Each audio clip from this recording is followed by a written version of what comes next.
Conversation dans le noir. Le podcast des éditions du Masque. Bonjour Lucien, comment tu vas ? Très bien, merci. Et toi ? Bah écoute, ça va. Épisode 7. Parole de primo-romancier. Avec l'éditrice Violaine Chivot et le romancier Lucien Nou.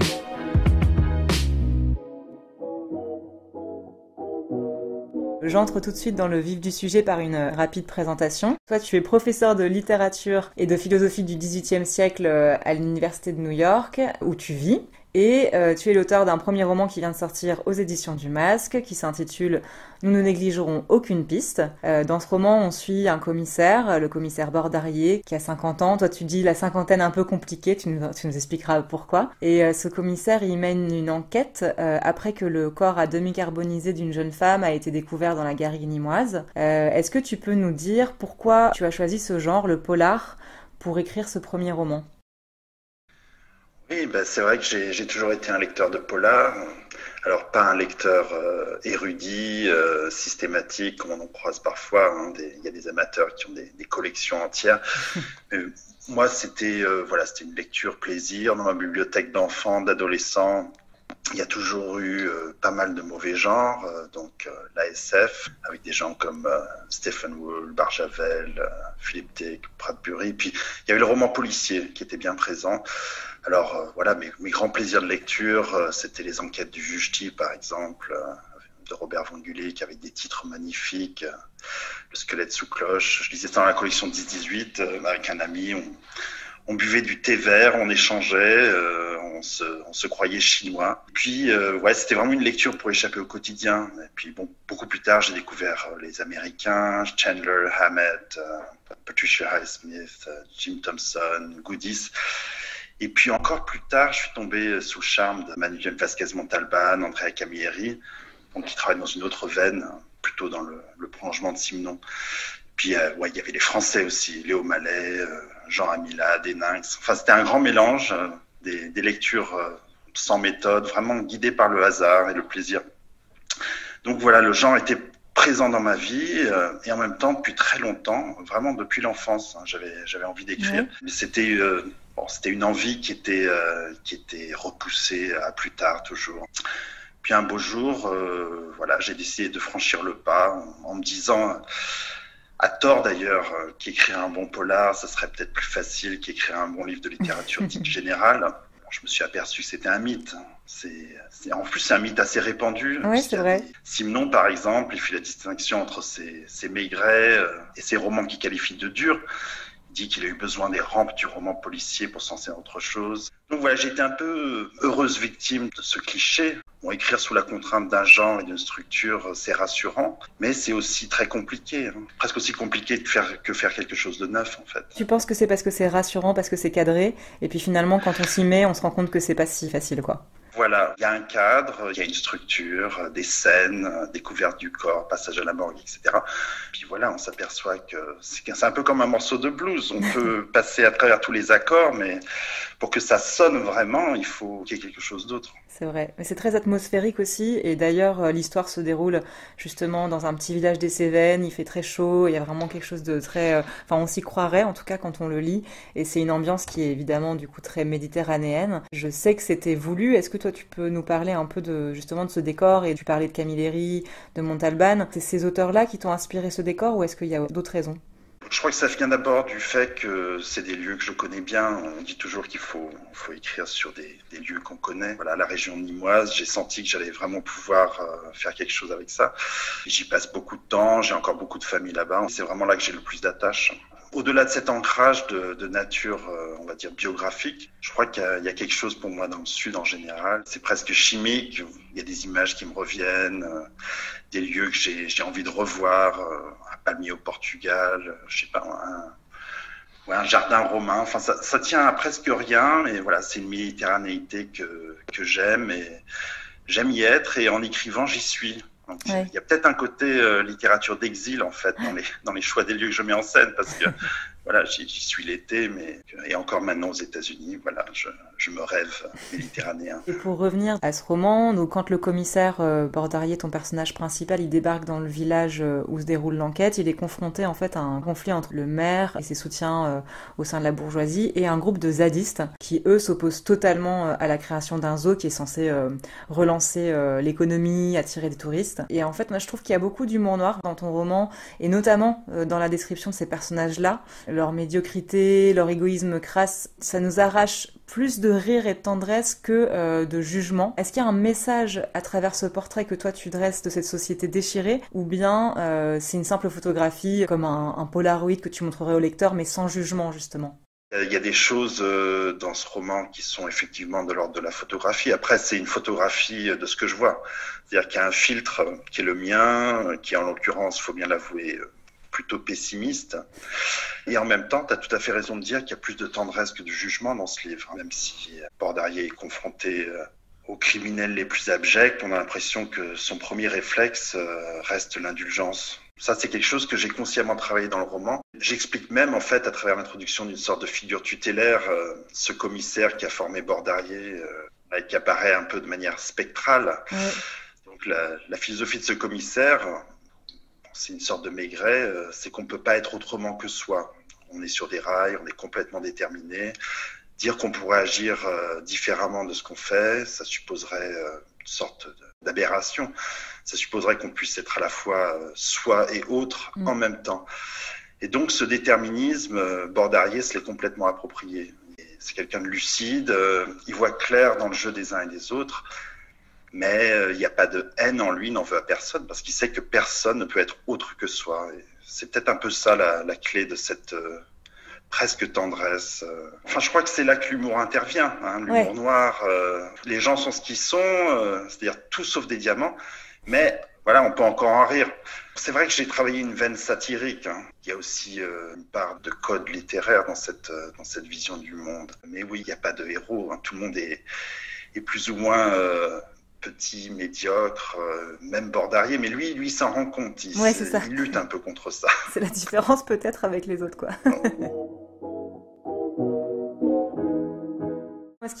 Parmi les choses qui m'ont beaucoup séduite, c'est, moi j'appelle ça la force évocatrice de ta plume, parce que je trouve qu'elle est très imagée. Par exemple, au début du roman, tu décris un des personnages, alors je te cite, tu dis « Il n'aimait pas se redécouvrir en épave quadragénaire, avec des poches sous les yeux grandes comme des sacs à charbon, des dents de fumeur au long cours, des joues grasses et jaunâtres, confites par les apéros à répétition. » Ça fait partie des phrases que je trouve très évocatrices. Il y a aussi une phrase que j'aime beaucoup, que tu as à propos du maire. Tu dis « Tout en continuant à crier, il affichait un sourire rigide, ses dents comme des petits glaçons alignés dans le crépuscule. » Et tout le roman est ponctué comme ça de ce genre de phrases très imagées. Comment tu travailles ton écriture? Est-ce que ce sont des images qui te viennent dès le premier jet? Est-ce que tu peux nous parler un peu de comment tu travailles ton style? Ouais, c'est vrai que le passage que tu cites, hein, des joues grasses et jaunâtres, confites, on dirait un confit de canard. Je m'en étais pas aperçu, mais oui, c'est effectivement très, très imagé. Mais d'ailleurs, pardon, c'est vrai que ça vaut aussi pour la manière dont tu parles de la nourriture. Enfin, on a des passages avec des descriptions qui sont tellement précises. On a vraiment l'impression de sentir l'odeur du plat, de l'avoir devant soi. Enfin, tout vient pas du premier coup, en fait. J'essaye de mettre en place. Je crois qu'en fait, dans le polar, il y a une mécanique qui est inévitable. Il faut mettre en place, faut avoir un plan, mettre en place des scènes, des personnages. Et en même temps, il faut rendre l'écriture la plus subjective possible. C'est vrai qu'au début, il y a beaucoup de jets qui sont sans relief. Hein. Je me relis, je suis déçu. Voilà, des répétitions, des phrases qui n'ont pas de rythme. Mais je retravaille, je reprends les mêmes paragraphes sur plusieurs jours, tout en continuant à écrire en fait d'autres parties du roman. Et j'essaye de faire arriver des micro-événements de la phrase, c'est-à-dire les figures, les images qui vont rendre la lecture plus intéressante. Ouais, je suis attaché à une écriture du sensible. J'ai besoin de texture, d'odeur. J'ai besoin de ça pour rentrer même en tant que lecteur dans un roman. Quand c'est trop épuré, que j'ai du mal à me représenter les choses. Je suis aussi lecteur de poésie, en fait. J'aime les descriptions, le sensible. Est-ce que ce travail sur le style, il est solitaire? C'est-à-dire que c'est toi qui relis, et ensuite, au bout d'un moment, et estime que c'est bon? Ou est-ce que tu essayes aussi de recueillir l'avis de lecteurs autour de toi, lectrices peut-être, pour essayer de voir si ça fonctionne au-delà de ton jugement personnel? J'ai fait lire ce roman avant toi, peut-être deux, trois personnes qui m'ont pas donné de retour précis. Et donc, c'est que moi. Hein. Je relis, je revois, je me nourris de lecture à côté. J'essaye d'avoir le maximum de lucidité possible en me relisant, d'essayer d'être autre en me relisant, de me mettre à la place du lecteur. C'est très, très difficile. En même temps, quand j'ai reçu tes notes de lecture, je me suis rendu compte que j'abusais des adjectifs, des adverbes. Et depuis, d'ailleurs, j'ai lu un texte autobiographique de Simenon dans lequel il explique il secouait son manuscrit pour faire tomber les adjectifs et les adverbes. Et c'est ce que j'ai un peu appris à faire, en fait, hein, en tant que primo-romancier édité par toi. C'est que il faut pas lâcher le manuscrit trop tôt. Il faut continuer à travailler jusqu'à ce qu'il se passe quelque chose sur chaque page, idéalement, en fait. Après, moi, je précise que je ne suis pas intervenue sur ces images que je trouvais très réussies. Oui. Et vraiment, pour le coup, j'ai pas eu à en changer une ligne. On est vraiment dans une atmosphère et on n'a pas du tout envie de lâcher le roman. Donc, c'est vraiment important et c'est ce qui fait la force de ce texte. Je vais parler de deux personnages autres que Bordarier que je trouve intéressants et dont j'aimerais que tu parles un peu plus. C'est en fait, Bordarier, il est épaulé par deux flics. Namgiel, je sais pas si je le prononce bien, je sais pas non plus, Namgiel, qui est né en Inde de parents tibétains, qui est un ancien agent de sécurité de monastère bouddhiste et qui a débarqué en France un peu par hasard. Et puis Cordel, qui, elle, est une rousse flamboyante à l'accent russe, qui est née en Sibérie. C'est une équipe assez étonnante et cosmopolite, et je me demandais comment tu l'avais construite et pourquoi avoir choisi deux personnages comme ça. Ouais, je crois que la réponse à ta question, en fait, elle passe par Bordarier, parce qu'il a des côtés, tu as remarqué, sans doute un peu conservateur, voire traditionnaliste. Hein. C'est un autochtone, il est ancré dans sa garrigue, il essaye d'être ouvert au maximum. Mais bon, il y a en lui des choses qui résistent à ce qui change. Enfin, tout ce qui est moderne. Il écoute de la musique française. Il n'est pas trop du côté de l'Amérique. Puis à un moment, je crois que je donne une clé pour comprendre sa psychologie. Je le montre. À un moment, il marche dans la garrigue et puis il déplore les changements apportés à la garrigue nîmoise. Villa tape à l'œil. Il y a de ces murs de plus en plus hauts, les portails électriques, les télés. Puis au bout d'un moment, il se dit, je crois qu'il en a assez de rouspéter intérieurement, il s'apostrophe, il dit, mais ma parole, tu deviens un vrai con, Émile. Tu nous emmerdes avec ton terroir, tes traditions, tes mazets de la garrigue, tes oliviers de la garrigue, tes bouffadous de la garrigue. Et j'avais envie de créer cette espèce de tension à l'intérieur de ce personnage. Hein. Et d'ailleurs, ce passage, c'est un clin d'œil à un de mes écrivains de prédilection, Thomas Bernard. Dans un livre Maîtres anciens, il prend à partie le philosophe Heidegger et il dénonce son kitsch de la forêt noire, son chapeau de la forêt noire, sa canne de la forêt noire. Enfin bref, voilà, tout ça pour dire que mon personnage Bordarier choisit de travailler avec ses enquêteurs, les deux seuls du commissariat qui sont pas du coin, qui cadrent vraiment pas avec le genre dans la maison. Il travaille avec eux parce que c'est un peu pour se forcer à sortir de sa zone de confort, hein, qui menace de devenir ornière. C'est-à-dire que ces deux personnages, Namgiel, Cordiel, ils le tirent hors de lui-même. Et en même temps, ils sont pas là que pour ça. Hein. Ils ont leur propre histoire. J'espère que les choses vont apparaître plus tard dans des suites. Mais j'ai mis un certain nombre de pierres d'attente. Parce qu'ils représentent aussi des cultures qui m'intéressent, en fait, que je veux explorer. Je crois que écrire un roman, c'est ça. C'est aussi se tourner vers des choses qu'on a envie de connaître. C'est pas seulement écrire sur ce qu'on connaît. Et là, oui, le côté russe, le côté Tibet, c'est des personnages qui peut-être aussi me sortent de moi-même.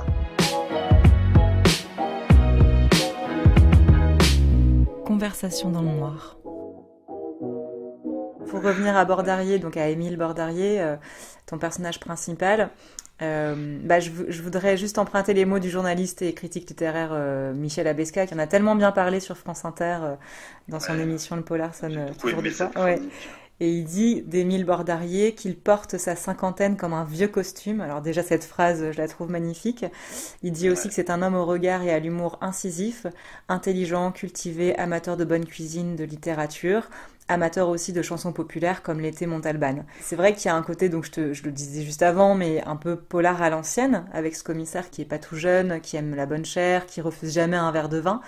Est-ce qu'il y a un peu de toi justement dans ce personnage et est-ce que tu veux nous parler un peu de ces influences que tu citais plus tôt, Montalbán, Camilleri? Ouais, c'est vrai que je refuse rarement un verre de vin, mais bon, j'essaye quand même de faire preuve de plus de modération dans mon personnage, parce que c'est vrai qu'il boit vraiment, vraiment beaucoup. La bonne chair aussi, hein, c'est un peu moi. Mais... Enfin, c'est vrai que j'apprécie la gastronomie française, mais c'est un rapport à la nourriture plus fantasmée que réelle chez moi. Donc je lis, j'aime beaucoup lire le Larousse des gastronomies. Mais je me lance rarement dans les recettes, ou alors une fois l'an. Et voilà, Bordarié aime la chanson populaire, la chanson française. J'aime, mais je m'y connais beaucoup moins que mon personnage. Donc voilà, c'est moi et c'est pas moi. Et puis, moi, ce que j'admire beaucoup en lui, et que j'ai pas du tout au même niveau, c'est peut-être sa capacité à encaisser. Il est souvent humilié, il est souvent... voilà. Alors, question un peu plus intime. T'es professeur d'université, je le disais au tout début de notre entretien. T'es aussi père d'une petite fille de 3 ans. Quand est-ce que tu trouves le temps d'écrire? Alors, c'est compliqué. Hein. Je crois que, comme toutes les choses qui nous importent vraiment, faut trouver le temps. C'est une question qu'on pose souvent d'ailleurs aux écrivains. Les gens expliquent qu'ils se lèvent tôt, se couchent tard, écrivent pendant que les gens dorment. Moi, pour le matin, c'est rare parce que ma fille, 9 fois sur 10, se réveille avant moi. Alors, la nuit, j'essaye, je travaille. Mais en fait, ce qui réussit le mieux pour moi, c'est de travailler au cours de la journée par petites doses, un peu de manière interstitielle. C'est-à-dire que mon manuscrit est toujours ouvert sur mon ordinateur et dès que j'ai 5 minutes, j'écris une phrase, j'en corrige une autre. Je mets en place la structure d'un chapitre.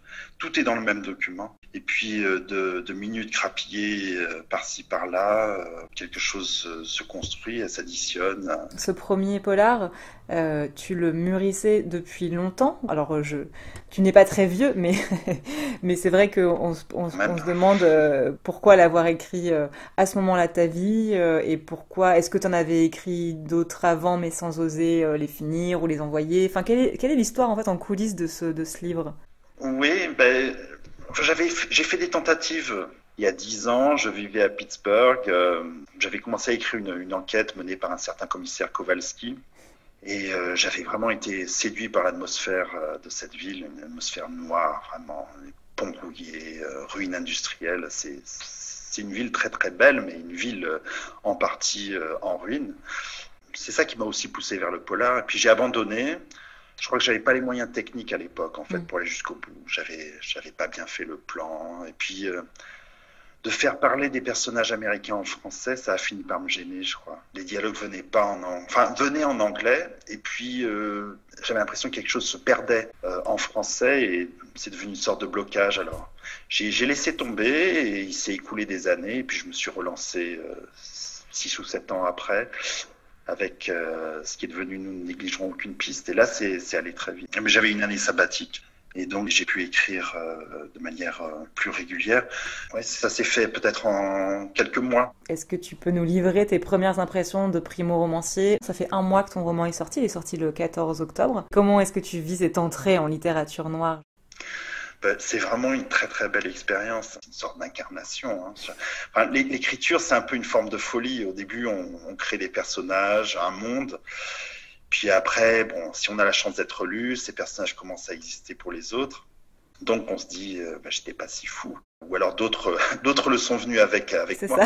C'est quelque chose de très incertain, de fragile. On se dit que voilà, le manuscrit aurait pu rester dans un tiroir, disparaître sans laisser aucune trace. Et puis maintenant il est partout chez les libraires et puis il s'est multiplié, dispersé. Et ce qui est étonnant et merveilleux, c'est d'entendre des gens qu'on connaît pas à la radio. Tu faisais allusion à cette émission sur France Inter, cette chronique. On entend des gens prononcer les noms des personnages qu'on a inventés. C'est extraordinaire. Pour finir cette conversation dans le noir, je demande toujours ça, est-ce que tu peux nous lire un extrait de ton roman ?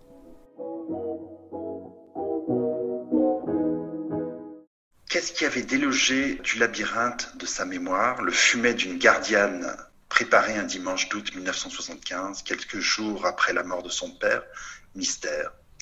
Mais il avait toujours eu envie de retrouver la saveur de cette viande de taureau que sa mère, encore vêtue de noir, avait mise à mariner toute une nuit avec du vin, de l'écorce d'orange séchée, du thym, du laurier, dans une cocotte en terre cuite, puis roussie à la poêle dans de l'huile d'olive, avant de la faire mijoter jusqu'à ce que la lumière blanche du jour ait fait place au rose du soir. La couleur du deuil, le cercueil posé dans la chambre, le corps emporté, les pleurs, tout cela s'était mêlé à la chair de ce taureau de combat mort dans les arènes de Nîmes. Le sang qu'il avait imaginé sortant du museau de l'animal ressemblait à celui de son père, qui avait éclaboussé la tapisserie de la chambre et qu'une voisine, au lendemain du drame, avait vaillamment épongé pour eux. Le repas avait été comme une deuxième et étrange cérémonie funéraire, douce et réconfortante. Mais une drôle de recette de cuisine. Merci beaucoup Lucien pour cet extrait et merci pour cette conversation dans le noir. Merci Violaine, c'était un plaisir de parler avec toi. À bientôt. Conversation dans le noir. Le podcast des éditions du Masque.